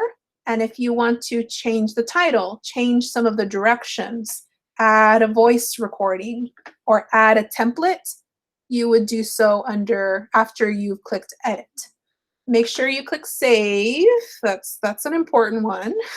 And if you do want to end up changing some of the directions, you may notice even here in the middle picture, or if you can browse the activity library, that some of the directions use little picture icons, which are very helpful. If you end up changing the directions in the assignment and you want to use those little icons, Seesaw has a tool that I will call attention to over here in the top right corner. They made like a little cheat sheet of what shortcut you're going to use in your text description to use those icons. So if you want to use, for example, the green add button, while you're writing the directions in the text, you actually would write add : and then once you save the activity, that is represented with that add icon. And so any of these icons that you want to use, you can totally use them. And that's just so that you know, that's a linked document. So if you click on it, it's actually going to take you to a full, you know, screen icon so that you can see them better, and you can save that in your drive so that you have that for future reference as you're working to edit and create your own activities. Lastly, so we've gone from assigning an activity, maybe you want to edit one, to creating an activity from scratch. And so if you're going to create an activity from scratch, you need to start from My Library. And so again, because this is something you're making, you're going to start from your own library, not from somebody else's library or another area. And so once you're there, you're going to click on Create New Activity. Once you click on Create New Activity, you're going to get that same screen that I showed you before, except that this time all of this is going to be blank because you're making it from scratch. And so you're going to add a name, you're going to add text, directions, maybe use this tool again to add some icons, maybe add voice instructions or multimedia instructions, maybe an example for them to see what it's going to look like. If you want to add a template, again, I know some people were wondering about the templates. You would add them here down at the bottom. So once you have all that filled out, you would click Save, and that saves your activity. A quick tip is, it does not, unfortunately, as of yet, activities are not saved as you go. So there's been several times when I've been working on an activity and I accidentally, you know, leave that screen and I have to start all over. So I would recommend that you save often. Hopefully that they'll add that feature where it saves, just like drafts, it will start saving as you go. But for right now, like I said, I've had to redo activities numerous times because now I'm getting to the habit of saving often as I'm creating these activities.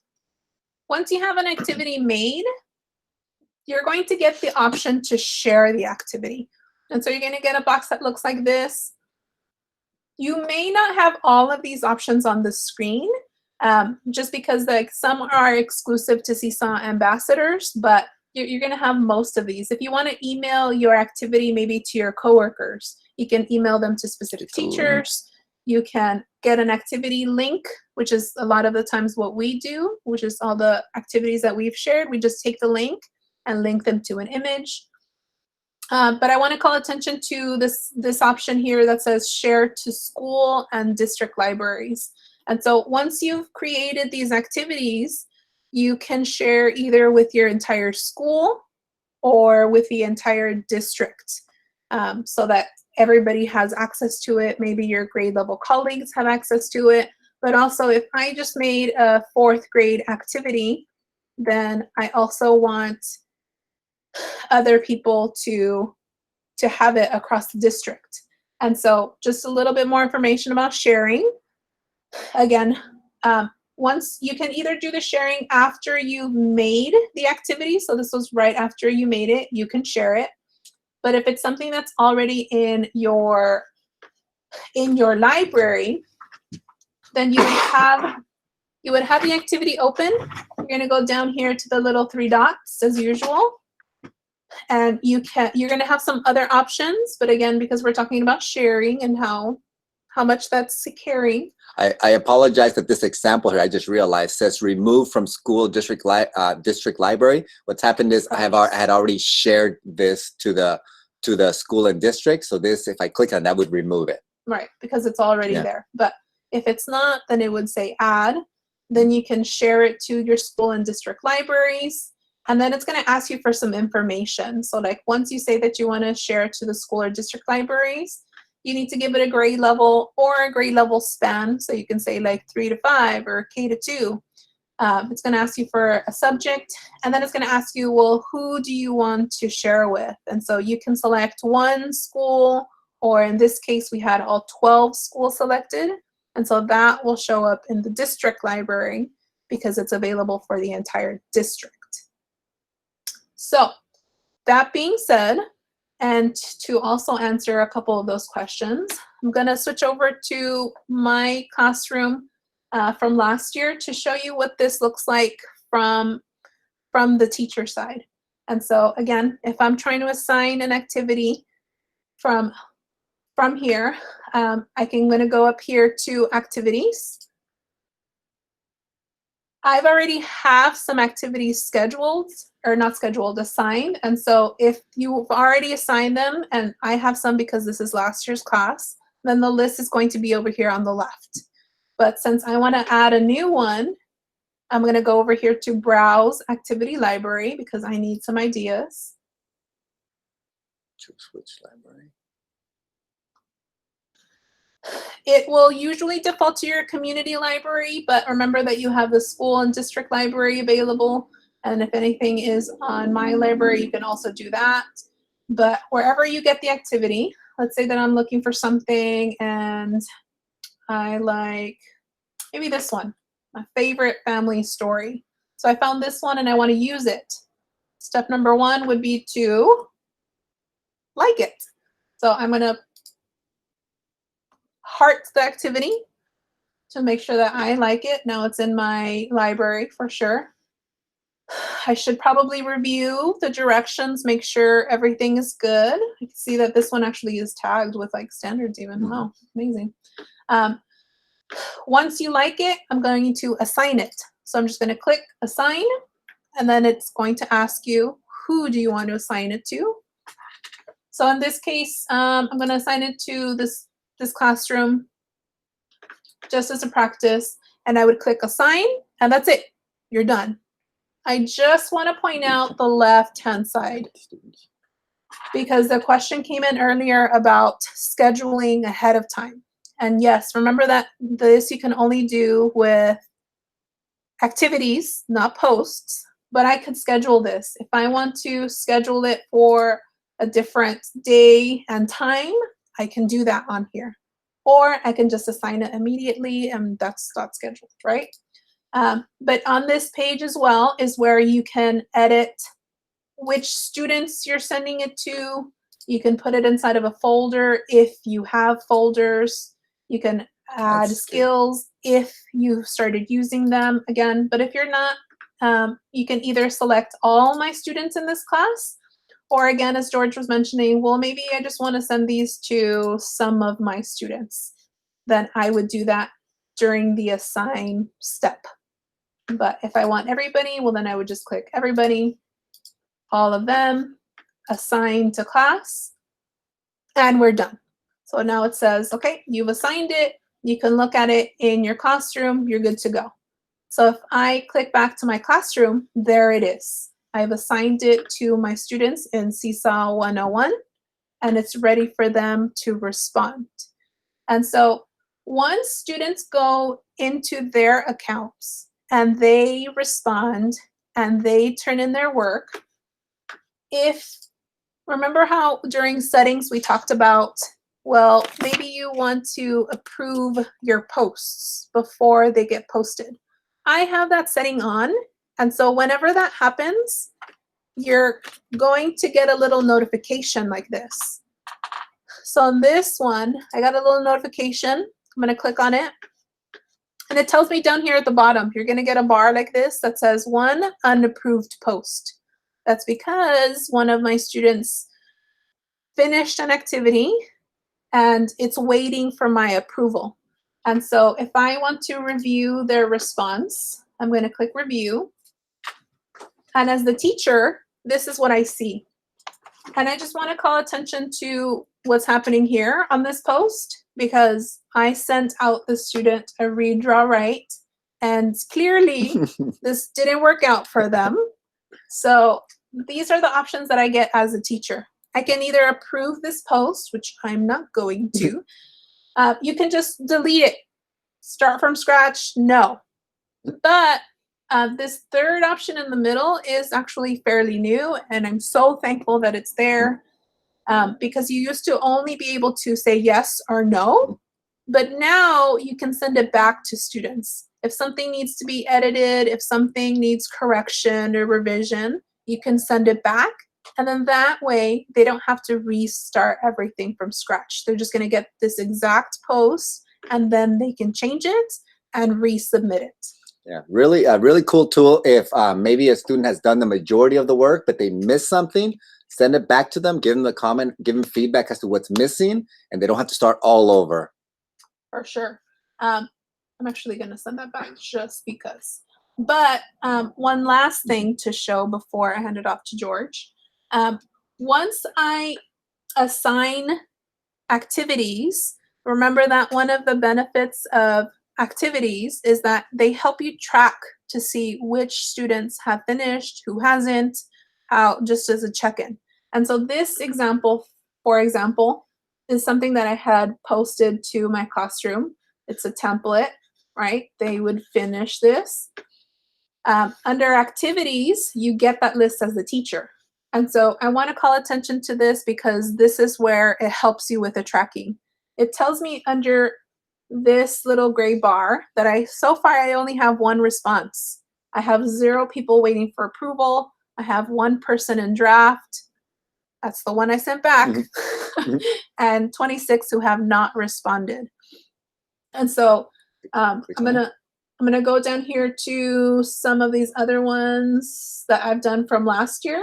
And so, for example, like this one has 25 responses and 0 waiting for approval, 0 drafts, but I have 2 who did not respond.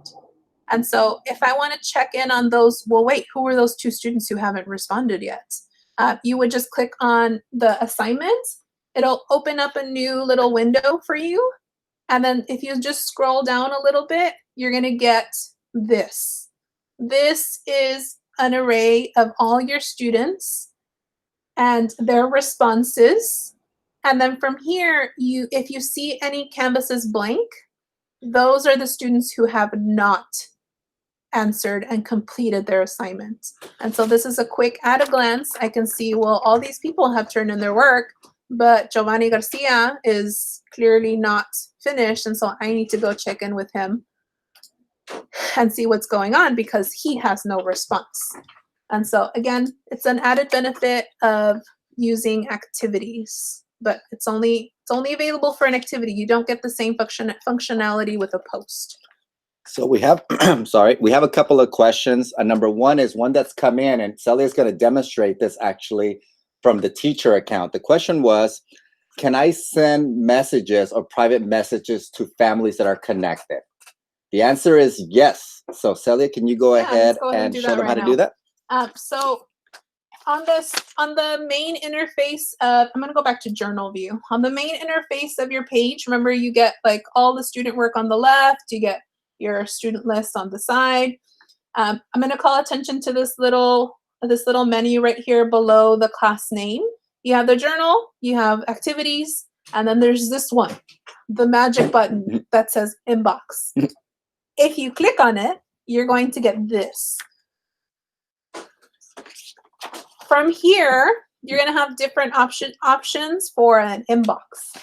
And so if you want to send an announcement, for example, right, and you want to reach everybody, you want to reach all your parents, you want to reach all your students, you can send an announcement from here. So I would just click on it, it opens, I can type in the announcement, I can add maybe a flyer, some information, I can click who I want to send it to, all the family members, all the students, or everybody, and then I would send it to them. That is an announcement and it's for everybody. If, however, you want to send a private message, still under inbox, except do not use the send announcement button down here, you're actually going to go and click on the person you want to send the message to. And so I had a parent connect to their children's work last year. And so if I wanted to send Norma a message about Kaylee, I would just click on her name. And now, as you can see, that this is just a message between you and that parent. These, even down here, it reminds you this is just a message to Norma, not for everybody. So that, in case some people were wondering, like that's where you would do it from inbox. Yeah, and if an announcement could be, these are really cool things like on the regular circumstances, you might use a flyer. Maybe there's a field trip coming up tomorrow or some kind of informational, flyer. You can take a picture of it and send it out to families. That way they're all aware of that. So a couple of questions have come in, Celia. one of the big ones that's come in is several teachers aren't seeing send back. Why? Probably the number one reason is that you are not using Seesaw for Schools. Probably. Those are, you probably created those classes or you're using the free version. So what's going on again is you need to check your settings, make sure you are in fact using Seesaw for Schools, because if you are using Seesaw for Schools, you would have the send back option. So that's a question. Hopefully that helps with that. The second question was, and this came from Kim, another one, good job, Kim. So her question is, can you write an activity in doc and then copy and paste to avoid losing drafts? Yes, you could, Kim. Actually, yeah, yes, you could. Just know that if you're trying to use the little icons, you use the language. So for example, if you wanted to, the green add button, it's : add : so when you write that in Google Docs, you can write it all down and then copy and paste it into the activity, the student instructions for activity. So yes, that's a good solution there, Kim. What do we have here? More questions. Oh my goodness, questions are just coming in, even though we had a question block at the end, but good. I know, that's true. Let's see here, Tara, I think it's Tara or Tara, I'm not sure, sorry. And Chavez, will Seesaw messages be translated? I don't believe so. I don't.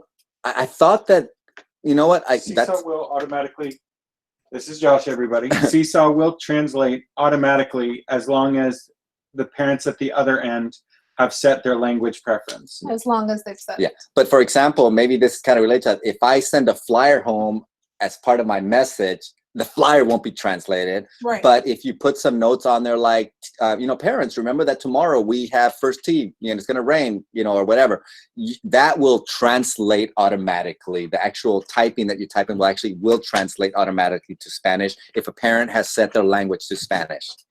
Oh, goodness. Let's see here. I think, do we have another one? Sorry. One more. I'm going to take another one. Okay. So there's one there's a question about why can't students see videos in pre-made activities? Chances are, from my experience, is that the activities were made with a video from YouTube or from a website that is blocked because of the filter, something like that. And so a lot of times, if the original activity made by somebody else has a video from YouTube, which is very likely, then as if you send that assignment out to your students and they try to watch it, our filter will probably catch it and then they just won't be able to watch the video.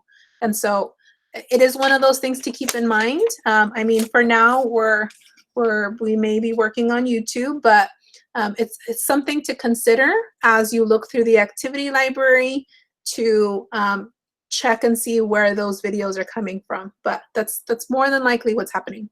Yeah. So okay, so a question here, Sally, and maybe you can actually go ahead and show this. So the question is, I think I'm understanding it correct. Is it incorrect to just click on the green plus button, or do you have to?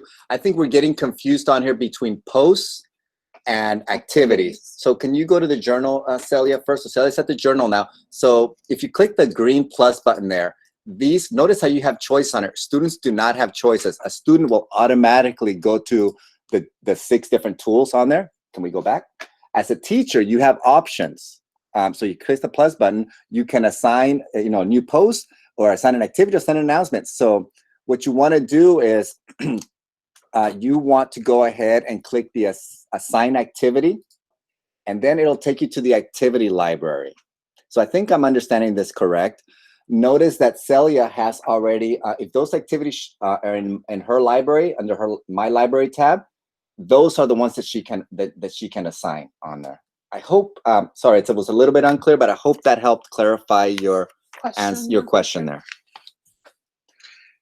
Josh? This one last one is a continuation of the send back. Okay. So Carol at Fremont and Sarah Granger Minio at VRB both say that they're logging in through the portal and that they are in Seesaw for Schools and they're not seeing send back.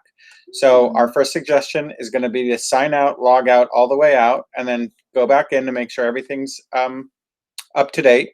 If it's not, please send an email to edtech@alisal.org and we will follow up with you. There's another possibility there, Josh, which was kind of what I was talking about. Is it possible that you created that class yourself and you added the students manually? So that, again, we talked about that earlier. So that's a possibility, but please send us that and we can definitely research it, especially because we can actually go into, as administrators, we can actually go into your particular classes. So thank you for that question.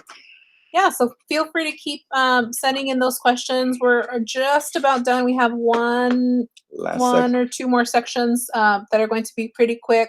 And so we're actually going to head back to George. Yeah, so activities are really are probably one of the most powerful pieces on it that I really like about Seesaw. So one of the things we wanted to let you know is you might already know certain people on Seesaw that are authors of activities and you really like what they're doing. So what you can do is, remember, you can search within the community, within, oops, let me see if I can get this going here. Let me hide this.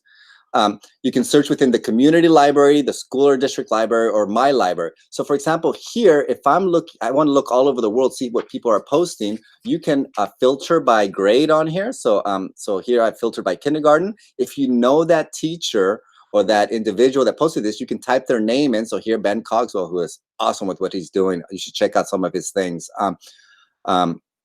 Because that can inspire you to, to modify them for your grade level, even though he's kinder.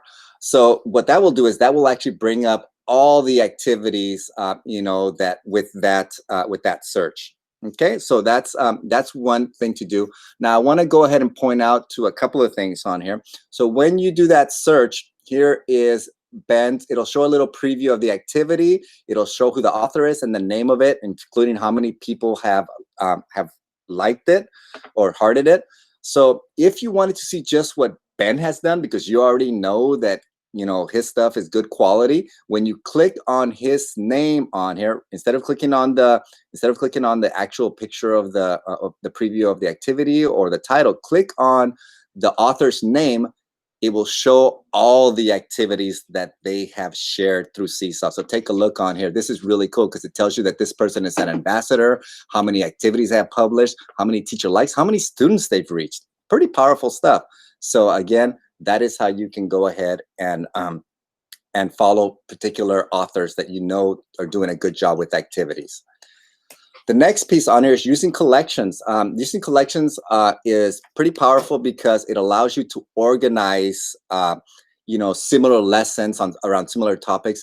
And one thing I wanted to let you know is that Seesaw is really good about creating groups of lessons. So here's a whole group about home learning ideas for K through 5th grade. So if you click on that, it will show you a whole list of activities around that. Notice if here's some more ideas about home learning for older students and then remote learning routines. So these are all activities that Seesaw has put together, and clicking on that will give you a list of them that you can like and then use or edit for your use on there. Like I said, Seesaw is also really good about, as we go through the year, thematically adding collections of activities. They might have one, as at the beginning of the school year, they might say something about, getting started with Seesaw for kindergarten, getting started with Seesaw for 5th graders. When we get to things like Black History Month, they'll have a whole group of activities around that topic. So be on the lookout for those types of activities here. In addition to that, you can also create activity collections on here. So for example, here for me, I have my library, and these are my collections on here. And I've created this collection for digital citizenship lessons. It says all grades, but not all of them are in there. I had been working on this project for I was converting. We'll talk more about this later on, about digital citizenship and how to meet those needs of your students. But what I did is, these Common Sense Media has all these lessons that you can teach through Google Classroom and Google Docs. And what I wanted to do is I wanted them to create the equivalent of those in Seesaw. So I've actually already converted a lot of those. So take a look at those and see if there's anything that you might like. I've also I've started translating some of the ones that are in Spanish, because these lessons are in Spanish and in English, but those are really cool. So again, and that is an activity. collection. And what you can do is when you have an activity, you have the opportunity to add it to a collection. So you may create a collection around ELA. You might create, again, just like in Google Classroom, think about how you want to organize this. I actually have, and you can put collections in multiple places. And I'll give you an example. I have a collection for all grade levels, but I actually have digital citizenship lessons, kinder, digital citizenship lessons, first grade. So I actually have grade level collections. So you can organize those however you want, but collections are a good way to kind of have access to a whole group of the same type of activities. All right, so we wanted to show you what the 2 lessons, those of you that were with us yesterday for Google Classroom, what I did is we actually went and converted those lessons, the way that they look in Google Classroom, we converted them to what they look like in Seesaw. We're not gonna go over these or because this could take a lot more time and how we created these, but if you wanna take a look at them, again, you can come here, it's a live link, you click on it, you're able to like the activity and then actually assign it to your students or edit it. So again, if you want to go deeper in there, you can see how this compares to Google Classroom. Remember, as Josh said earlier, it's not about, Seesaw for the lower grades, Google Classroom for that. It's not about that. It's about the tool that best fits the needs on there. What are you trying to do with that tool? So you have an option on here, but I did want to show you on that. Take a look on down here. When you create these activities, you have a lot of different things that you can add on here including what subject, what grades level this might work for, and so forth, how many teachers have liked it, a lot of very cool information. So that's the language arts lesson that we covered yesterday in Google Classroom. Here's the math one. Now, because Seesaw works a little bit different, notice that this math lesson is part 1. So this was actually broken up into 2 pieces.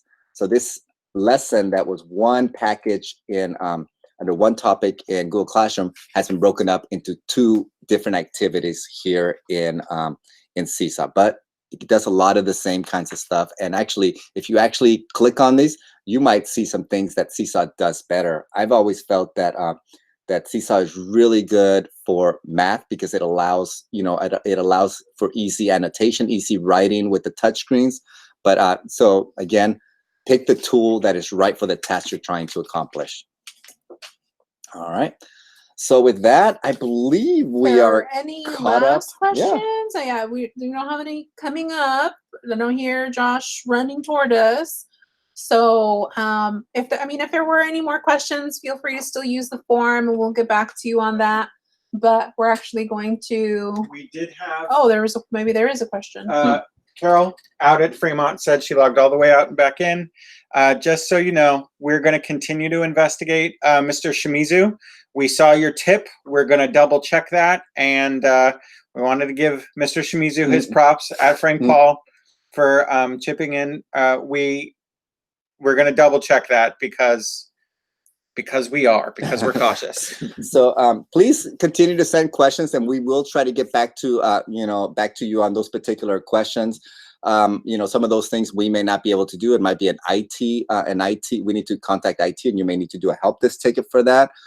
We will later on send you a link to this live cast along with the link to this presentation so that you can have access to all these live links.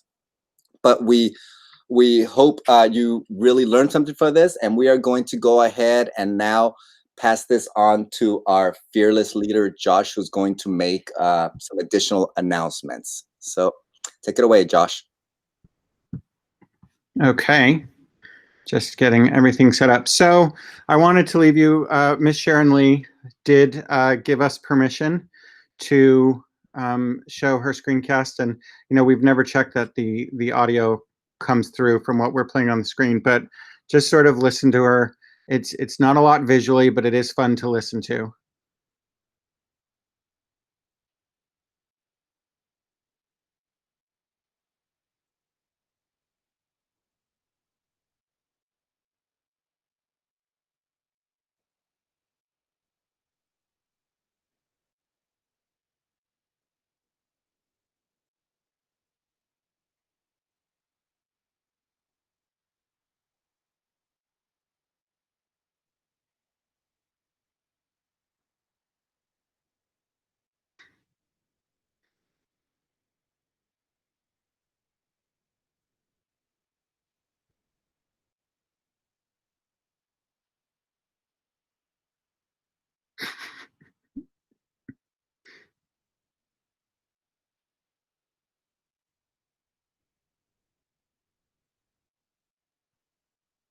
Okay.